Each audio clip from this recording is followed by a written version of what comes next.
Hey everyone, this is Jane with Barlow Herbal. Happy Sunday, July 17th of 2022.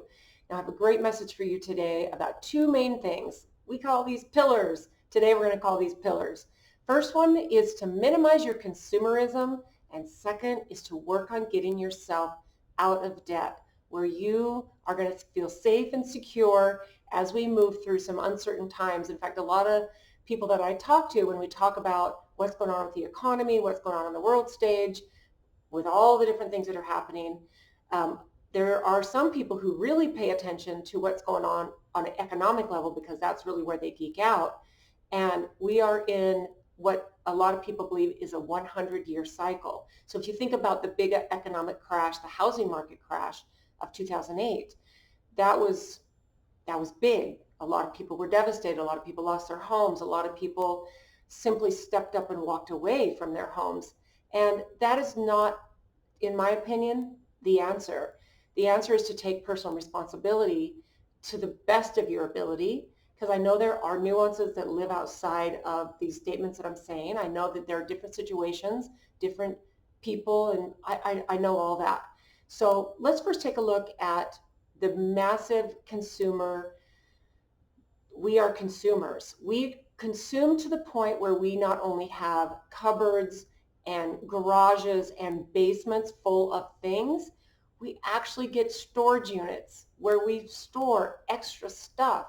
And there might be situations where you need a storage unit, like if you're moving or maybe you've inherited some things that you need a place to store it temporarily. Those are not the kind of things I'm talking about. I'm talking about the simple act of having so much stuff that you have to find and pay for an extra place to store it. I mean, to me, this sounds ludicrous to me. I've had storage units in times of my life when I've moved, but trust me, I've had basements full of stuff. In fact, the house that my husband and I are currently in, we built it about 12 years ago. We did not even put a basement in it, which was odd considering where we live, because in Utah, most homes have basements. It just gives you extra space. We don't live, there's not a water table where you're too low to sea level. And we just decided, our kids were grown up at that point, and we just didn't want a place to store extra stuff. And I think that that's what happens is if we have the room, we fill it up. So I would encourage you to start going through your rooms, your closet, your cupboards. I don't know if you guys have a drawer. We had a drawer growing up. We used to call it the junk drawer, and it was a drawer in the kitchen, and I think there was one in the laundry room as well. And I have both of those here, where they're considered kind of a junk drawer. You basically it catches everything: pens and paper clips and lip balms and maybe mints you got from a restaurant, and it just holds everything. And after a while, it's so full of stuff and dust and dirt and crumbs and everything that when you do clean it out, you're just kind of like, how did I let this happen? So what I would suggest that you do, if this seems like an overwhelming thing, is to one at a time start going through the things in your house where it's more manageable, and give yourself some grace as you go through and possibly get rid of things, donate things, especially when you're starting to go through your closet or you're going through places in your house where you don't really touch things, but you think maybe one day I'll use this. Now, this is, the things that I'm talking about are not things that you truly might use. Oops, sorry about that. I'm going to just turn that up and I'm going to keep going. So I would just be really strategic. Just be super strategic. Go through your house. Now, here's the benefit you'll get from this. You're going to feel almost immediately lighter. It's amazing how when you start clearing out clutter out of your house and things that you don't need, especially if you're able to donate them, you are going to feel lighter physically. And I know whenever I go through a purge of my house, my stuff, especially my closet, I once a year, I try to go through my closet and I'll do a little purge. And it's amazing how much easier it gets the older I get, because I find that I don't buy as many things as I typically would throughout the year. And my closet stays pretty minimal. Because if you think about it, if you're like most humans, you have your favorite clothes that you wear, and you tend to wear those things over and over and over again. You might have your stuff for your dress up stuff or your work clothes or whatever. But for the most part, the clothes that you wear are your go-tos. And you have a whole bunch of other stuff that you got caught in the moment, you got caught in that consumerism, something might have been on sale, and you filled up your closet. So go through your things and minimize, and it's such a beautiful thing. Now what this does is it's going to help you become more aware so that you can put this second piece of this puzzle in, which is your finances.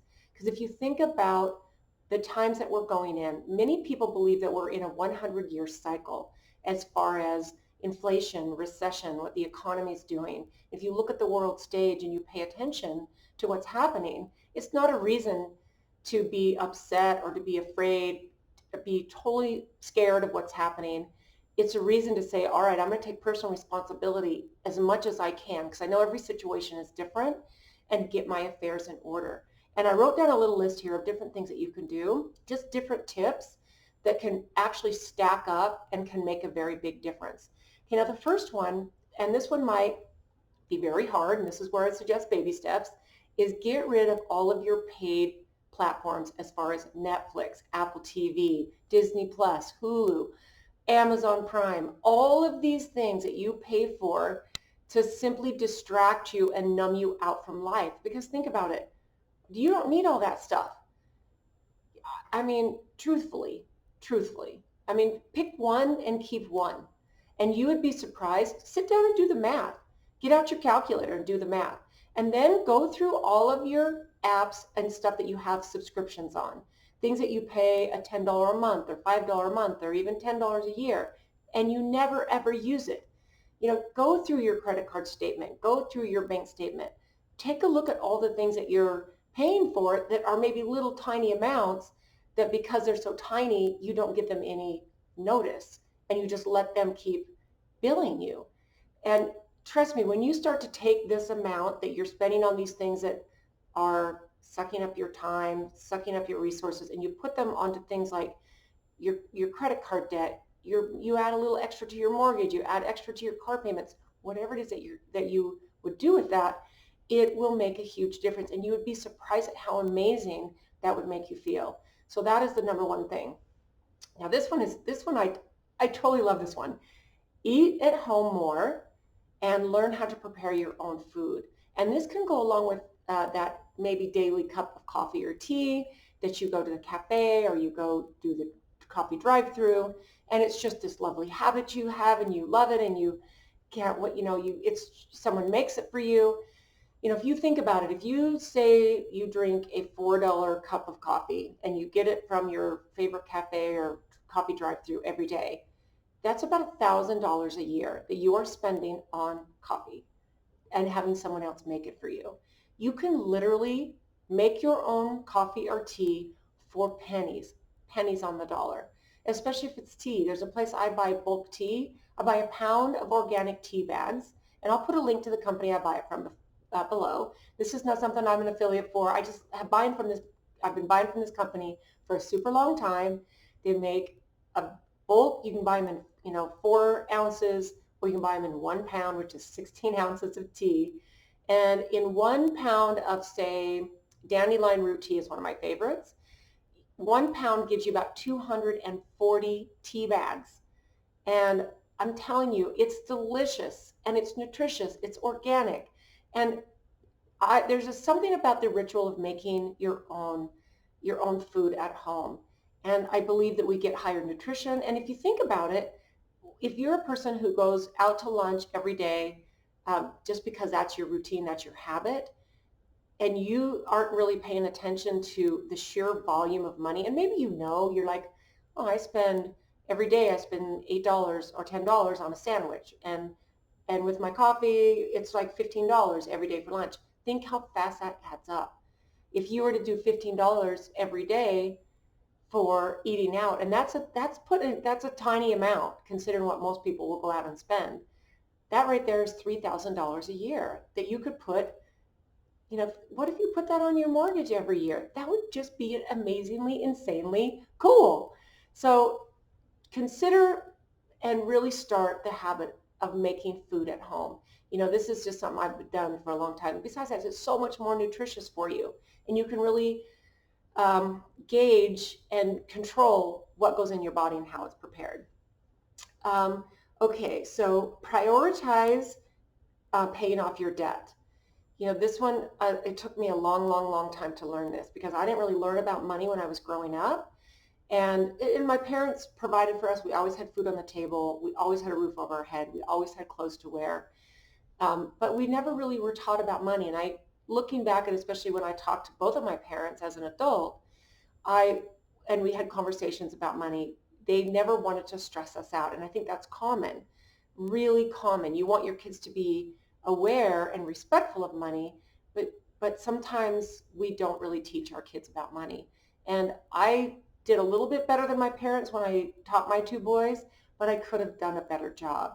So if you think about your debt and you think about what you're simply paying, I believe that debt enslaves us. And that is maybe a big statement, but that is, we are after the fast fix. We're encouraged by it. We get all these advertisements, and it can be so, so easy to open up a new credit card and throw things on credit. And as long as you make the minimum payment, you are going to work every day to give your money to somewhere else, to someone that doesn't benefit you. So really prioritize your debt and get out of debt, because I do believe we're in a big cycle. We're in a big 100-year cycle where the economies are going to, really be interesting. And I think we just need to pay attention. Okay, this one is kind of fun, and I've only got a couple more that I think that you will probably like. So this one is to consider getting your fashion at thrift stores. Now, I have two sisters who love to do this. They love to go thrift storing, and they love to find secondhand clothes. One sister in particular, Susan, if you're watching this, you know that like her style is so awesome. And basically, what she'll do is she'll find a really cool retro pair of jeans, some clunky heels, and a cool scarf. And a lot of times, if you think about it, these clothes have already been through a person or two, and so they're usually high quality. And I think we should all develop our own style. We shouldn't, wait, look at the newest trends that are coming and all the fashion, and because then, as soon as you get something, you maybe wear it a few times, and then you need to get the newest whatever. I've kind of been a person who's never been interested in high fashion. It's just not my style.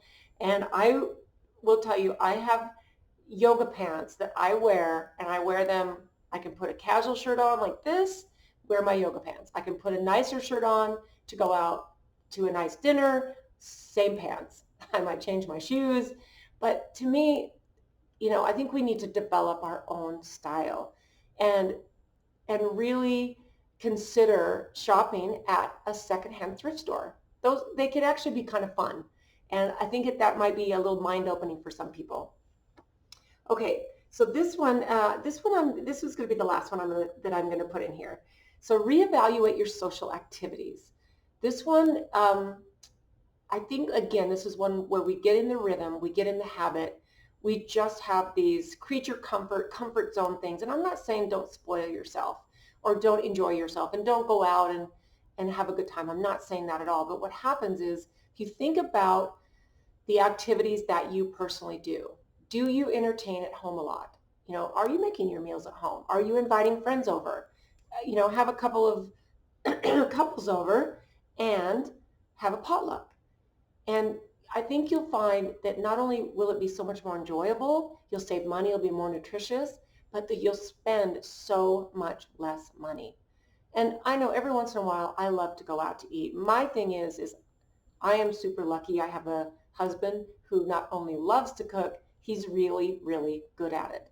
And we've just discovered over all the years that we've been married, we would much rather prefer eating a meal at home than going out to eat, because I think maybe we're just a little bit picky, and it's just, that is our comfort zone now and our rhythm of eating at home. And a lot of times we will come home after going out to eat and we're a little bit disappointed, because it's like, not only did we spend a lot of money, but it's just not as good most of the time as eating at your own home and taking the time to prepare food. So if this is something that you is definitely out of your comfort zone, start adding that in with baby steps, because cooking for yourself and making your own meals is so satisfying. And I think we're just really moving into a time where this is going to be extra important, to learn how to prepare food so that you can save money and get through these times that we're in. So maybe the goal here is to become passionate about your own money and want the person to benefit to be you. So minimize and pay attention to your finances. Get out of debt as much as you can. So I hope you have a beautiful day. I would love to know what maybe I missed out on mentioning here, or maybe what your best tips and tricks are to help a person learn how to release stuff, because I think we become emotionally attached to our stuff. And I've had my moments of that over time, but I will tell you, it gets so much easier when you just go, okay, I enjoyed this for a while, and now I'm going to donate it, because it's taking up too much space, and it does clutter your mind, and it does feel like the physical clutter clutters you up physically. It feels physically heavy. So I would love to hear what you do, and get some tips. Get some tips from you. If you like this video, I'd love it if you subscribe, give it a thumbs up, and share as much as you'd like. And I hope you have a beautiful, beautiful Sunday, and we'll see you next time.